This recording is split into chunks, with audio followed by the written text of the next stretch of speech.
talk about the Super Falcons of Nigeria, the game that was played in Abeokuta earlier this evening. And of course, Ashley Plumter scoring the first goal 12 minutes into the game. That's when she got Nigeria started. And we thought, okay, with all the misses from Asisa Toshola, from Jamilisu and the others, but then it ended 1-1 because 62nd minute, that was when Jibri, headed home. That one, Chemaka was just watching. They were not expecting that. When you're playing against a team like Benin, you think you can run them over. But it didn't just happen. But let's get you a confirmation of how it went down, both the first leg and the second leg, and then you get to see the game itself. Now, this is the 2026 Women's Africa Cup of Nations qualifiers at the final round of qualification. Nigeria won, Benin Republic won. No one could have predicted this result, but this was how it ended in Abeokuta in Ogun State. Of course, Nigeria advancing 3-1 on aggregate by the virtue of the fact that they won the first leg 2-0. They've done the business in the first leg, but in the second leg, a draw was just enough for the Falcons to go through. It's the qualifiers. Now, let's take a look at the game, and of course, we need to do some analysis about it. Austin, by the result, were you one of those that thought we're going to beat Benin Republic by as much as 4-0 at home in Abeokuta? I did, Cecilia, and you cannot blame me, I have so much love for the Super Falcons. I respect their dominance, I respect everything about the team and their dedication, their commitment. I think they did just enough in the first leg to, make me expect so much. But hey, shout out to the Amazons of Benin Republic. And this is what we're talking about, African football. I said it on this show the last time that, countries are beginning to get motivated. Botswana showed us a bit of what we can see in terms of what African women's football is getting into. Shout out to, by the way, Ashley Plumter, scoring her first goal for Nigeria. Not her first goal. It's not the first goal for Nigeria, yeah? Okay, continue. Okay. Yeah. Okay, so Ashley Plumter scoring that goal, and then I said to myself that now we can go on to see if they can, push, and get us talking about them. But Benin Republic and the way they fought, the way they organized themselves so well, and I think they truly deserved something from this game. And a clear testament again that if we're now getting ready for the WAFCON, this is the time to start because it's just next year March and it's just here, So this result, Kehinde Idris, it's a proper wake-up call. Yes, the Super Falcons have won the WAFCON 10 times. They are gunning for the 11th one, but there's something in the next WAFCON that is very important. The semi-finalists get to qualify for the World Cup in Brazil in 2027. Kehinde, the preparation must start now, don't you agree? Yes, it must start now. Like we said at Mission X, all the motivation you need is the fact that you want to win, the 10th title. We missed that, in the previous edition before the last one. And then now we're talking of the next one. Now, putting the trophy aside or the title aside, now you're talking of qualification for the biggest stage, which is the World Cup. Nobody needs to tell you. You don't have to, pen it into your ears that this is. You want to be at the World Cup. Yes, coaches have their selection and all, but you want to be a part of those who qualified and stand a good chance to be at the World Cup. And it's just 2 years from now. In fact, this year is done. Some people will say we still have about 2 months, but this year is done. So it's barely a year. You start talking about the World Cup and all of that. So fantastic motivation. The ladies or the women have shown so well that they don't need any form of motivation. They find a way to motivate themselves. We've seen them go through adverse conditions to be champions or to be at the top level. At the last World Cup, we saw how well they shone, like a million star. And yes, it wasn't like it was wuru, build up, and also, even during the competition. So they've always shown that. We're just saying, with what we saw in Abeokuta against Benin, with what we saw of some teams, even at the last WAFCON, we should understand that we need to keep working. Let's check out big teams around the world. Every day, they continue to add something to be right there at the top. Because the easiest thing is to be at the top. The hardest is for you to stay there because people or teams aim for you just to come down. If a South Africa wins one game against Super Falcons, it is story. They will tell it for about 6 months. If Zambia does the same thing and all of that, compared to them winning games against other teams, because they're the Super Falcons, and then everybody who could help them, like we are doing our bit by talking about them, pointing out places where they could get better. We need to put all our hands on deck. Do so well at the AFCON, get to the semi-final, but we are insatiable. So the semi-final will not cut it. Go ahead and get XI, talking about the 11th title, Austin. Mission XI, right? Yeah, Cecilia, before you get it, I jumped into that Super Falcons conversation. I wanted to talk about the FIFA Under-17 World Cup. Quick update. It's not good. Please up. It's Italy 3, Nigeria 0. Yeah. So that one I knew was going to be very tough. High-flying Italians. They look sharp. They look, productive, and they're getting the job done. Just before the break, they got their goal. Second half came. They did what they did, and now they've gotten their third goal. So I think this is just about it for the Flamingos. Okay. Yeah. you actually jinxed it, because when it was goalless before we came to the studio, it was like, oh, they've actually tried, because I thought by now we'll be 3 goes down, 2 goes down. And now you've seen it, right? I was only speaking. You got your wish. I was only speaking what I thought. The Flamingos, I love you guys. I wanted you guys to. Yeah. So you guys should know that he actually jinxed you guys. I mean, you were doing so well. And you should know that the Italians got 10 goals at the group stage, exactly. Right? That Cecilia was like, how can they score 2 goals against the Flamingos? They don't fit. But now they've scored 3. Okay. We'll leave it there. Austin, I think I'll join you on this one. This is the developmental stage. I mean, what you need are those future stars. You need the future stars. And these stars are the ones you prep for the future. And of course, we've seen so many stars coming from the under-17 level to the Super Falcons, to win a laurels for Nigeria. So that's where we assist Rashidat, Deborah Abiodun, Toyin, Tosin, all of them. They came from from this stage.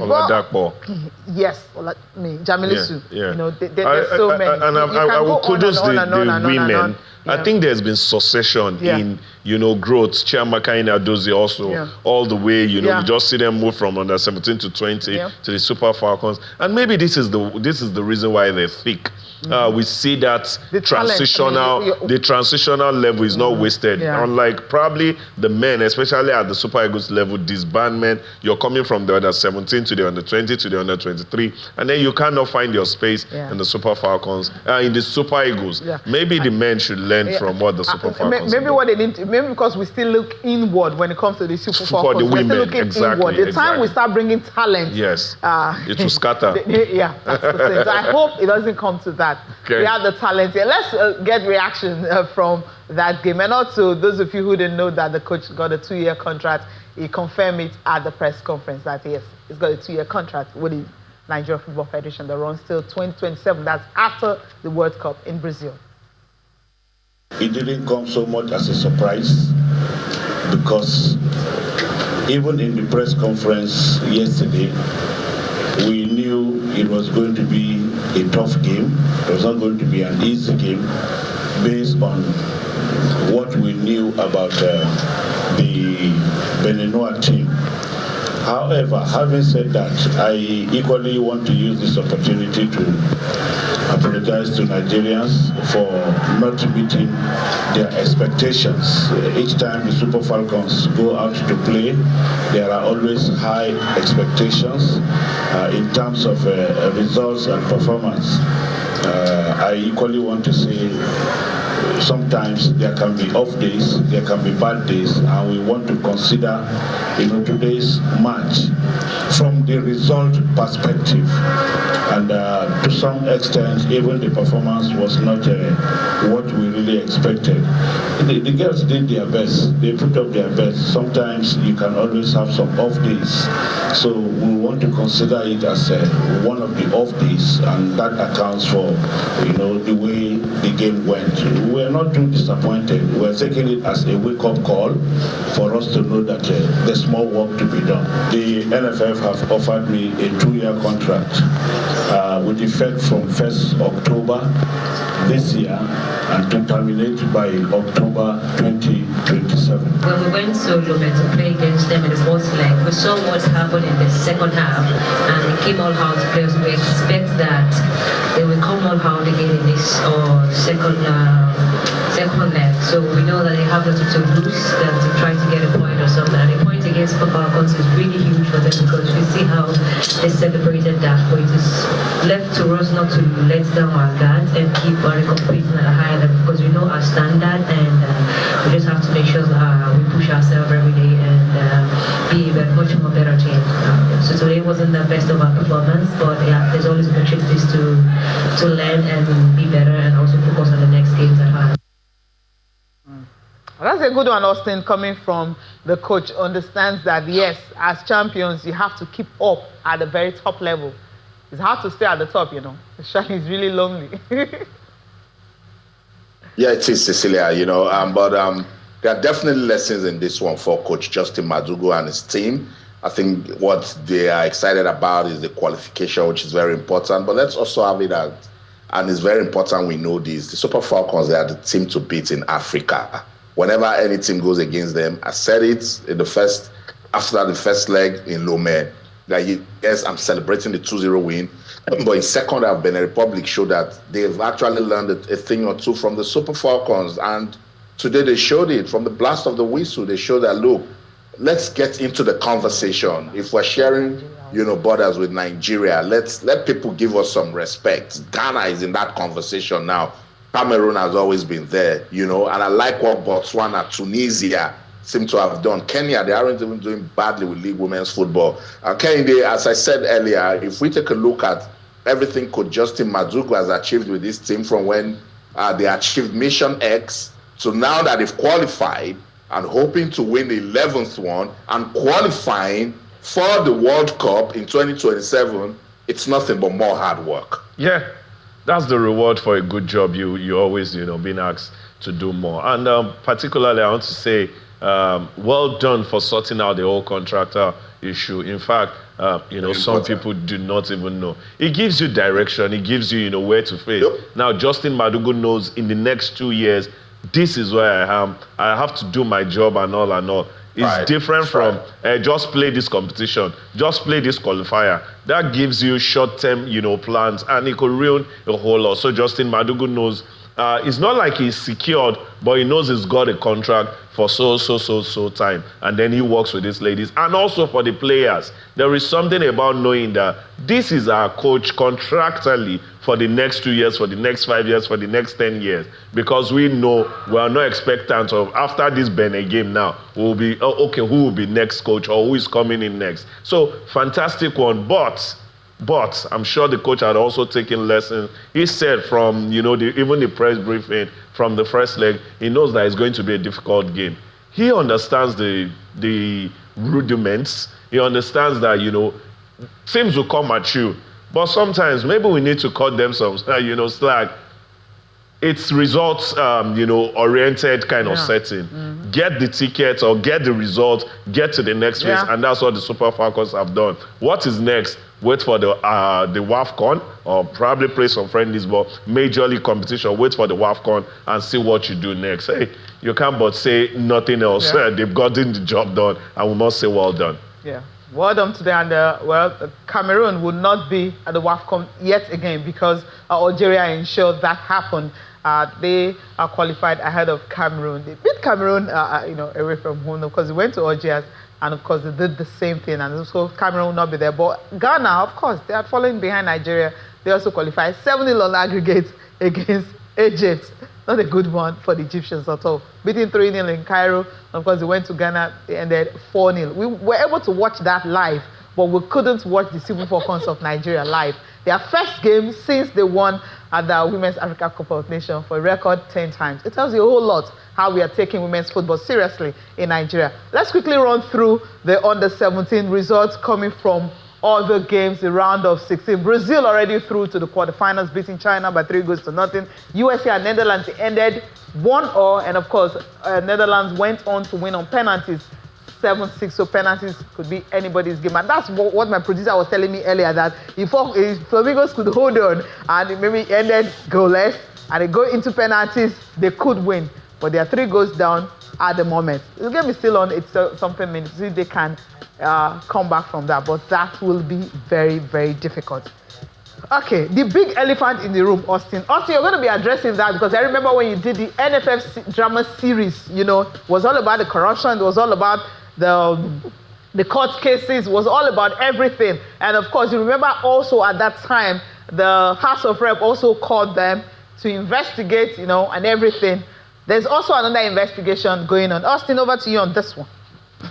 I wonder why you're passing it on to me, Cecilia. But thank you for reminding me of the NFF drama series. I miss that series, you know, that I was producing back in the day. See, look, we've been through this over and over again.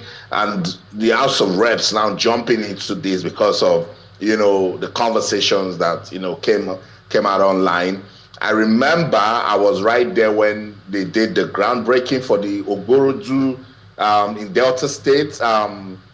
It was a long journey. We went with the boat, and then we walked for like 35 minutes across bushes, waters, and got to the point, and that groundbreaking ceremony was done. Why that project was abandoned, I cannot say. The one in Kebbi State, it's a lot of conversation that requires a lot of verification, a lot of confirmation from FIFA, from the NFF, and all of that. But hey, I like that the House of Rep, they have said from 2015 to date, Nigeria Football Federation, come and give us some financial accountability. Let us know what's going on with how you spend money that is given to you to, you know, take care of football in Nigeria. You know what, let's listen to them. I'll come back. Kehinde Idris will jump on this. And let's see if this is actually the way forward for football development in Nigeria. The House will further recall that between 2015 and 2025, NFF allegedly received developmental funds in excess of USD 25 million from FIFA and CAF, with nothing tangible and commensurate on the ground to justify the humongous capital inflow from these two continental and intercontinental soccer bodies.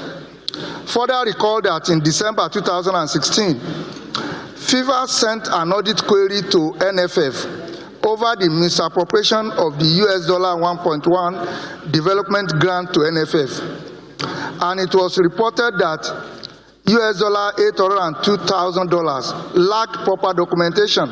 The House therefore resolves: 1, to set up a special investigative audit committee to look into the activities and accounts of the Nigerian Football Federation from 2015 to date.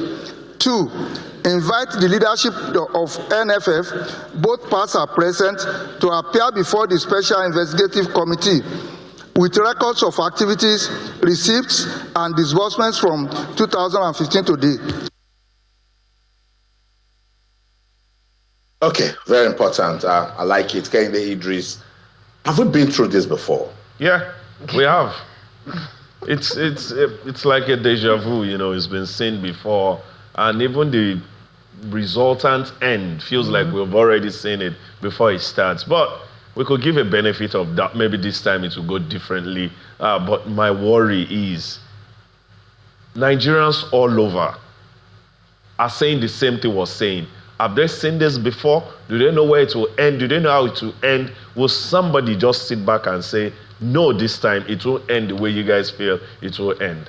You've called them to book and all of that. But this is panning out because some people had to call out the NFF. None of these bodies, the House, you know, whoever is calling them out now, would tell me they don't have an idea before this whole brawl online about, you know, the NFF and then, you know, posting of pictures, calling them out. None of them would tell me they don't know. Okay, now that you have known, please, anything that is to be done should not be dragged we should not be on this discussion for another 1 year. We should not be on this discussion for another, because that's what happens. And then afterwards, we'll get to report, and then it all just fizzles out. This is something we've seen before. How will it go?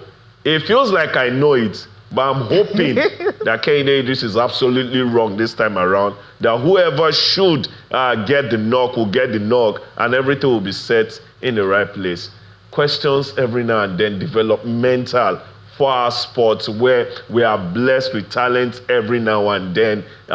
You go to primary school, secondary school, you go to those who do not even go to school, and then you get talents for sports every now and then. The only thing left is to put round pegs in round hole when it comes to decision making. And that's where we think, or we feel, or we pray that this call by the chamber will go a long way.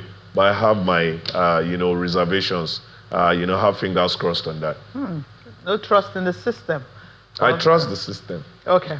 All right. I hope it goes well. We'll fingers crossed and see the outcome of this investigation and see where it will go. But we'll leave it, because we know this is something that's going to continue for a very, very long time, because they need to actually give account, to the people. Yes, the money is from FIFA. Well, hey, you're in a country, so you have to give account of everything. Now, let's quickly move on to, yes, we go to CAF. I don't know. I don't like talking about this. You're a sport journalist, broadcaster, so there are things you really want to talk about. Yeah, remember Lady Sundowns when they pitched against Remo Stars? We felt, yes, we know they are bigger. But then when they ended 7-1 on aggregate, okay, it was embarrassing. But this will just give you the result. Yes, second round preliminary return leg, of course. It ended 2-0. At least they covered themselves in glory in this one. But at home, they couldn't do that. At home, ended 5-1. That's why they are on 7-1 aggregate. Sundowns will be playing at the group stage, while Remo Stars, the champions of Nigeria, are out. Rivers United, they did a good job against Black Bulls of Mozambique. They won 3-1 and advancing 3-2 on aggregate. So Rivers are still on the continent, but you have Remo Stars, the champions.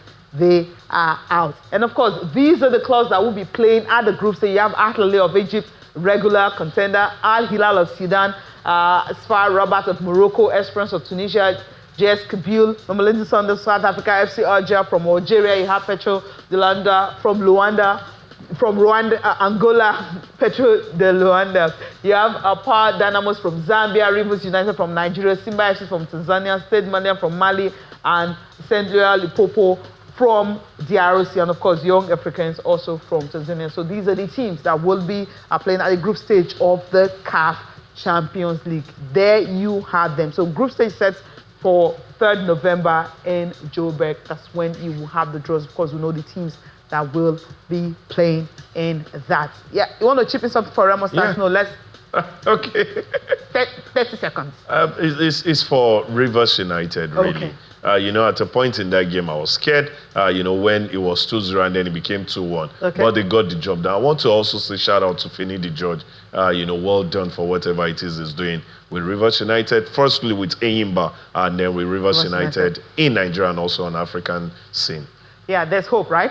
Okay, quickly, NPFL match day 10, run through the result. Niger Tornadoes beat Kano Pillars. Remember, Kano Pillars have been banished just when that hammer fell on them, and they lost the next game after what happened at their home game the last time. Abia Warriors and Barrow FC ended Abia Warriors winning by 2-0, so they're closing the gap at the top. Rangers and Kwara United ended goalless. Kon Khalifat and Benin Insurance, they shared the spoils. Plateau United beating Imba by 2-1. Warrior Wolves beaten by SA United 2-0. Of course, Wiki Tourists, Shooting Stars were on a run, but that run is over. Wiki Tourists ended that. Austin, a quick one on NPFL before we wrap it up on the show tonight.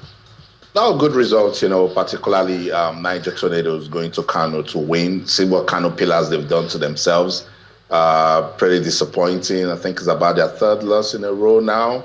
Yeah, after Shooting Stars, they lost to Barwa, and now they are losing again. Anyway, we'll wait for other rescheduled matches to be played, and then we'll come back talk about it. But let me join Kehinde Idris to say congratulations to Rivers United and what they've done qualifying for the group stage of the CAF Champions League for the first time in their history. The work starts now. Unfortunately, they cannot play in Uyo, in Port Harcourt. They'll be playing in Uyo. We'll give them all the best support that we can give them. The game is still Italy 3, Nigeria 0 at the FIFA Under-17 Women's World Cup. That's the show in London. I'm Austin Okunakpan. In everything you do, remember, let's keep talking sports. Bye for now. Yeah, just before we go, okay, we're going to tell you about games that will be playing on Wednesday. We have Canopilas and Ramos Stars being in action. Rivers United and Korodu City also in action. These are rescheduled games for Wednesday. Of course, Thursday when we come back here, we'll be giving you updates coming out from this result. Ken Idris, thank you so much for coming on the show tonight. It's always fantastic doing this, and we'll continue to do our home bit in helping our sports grow.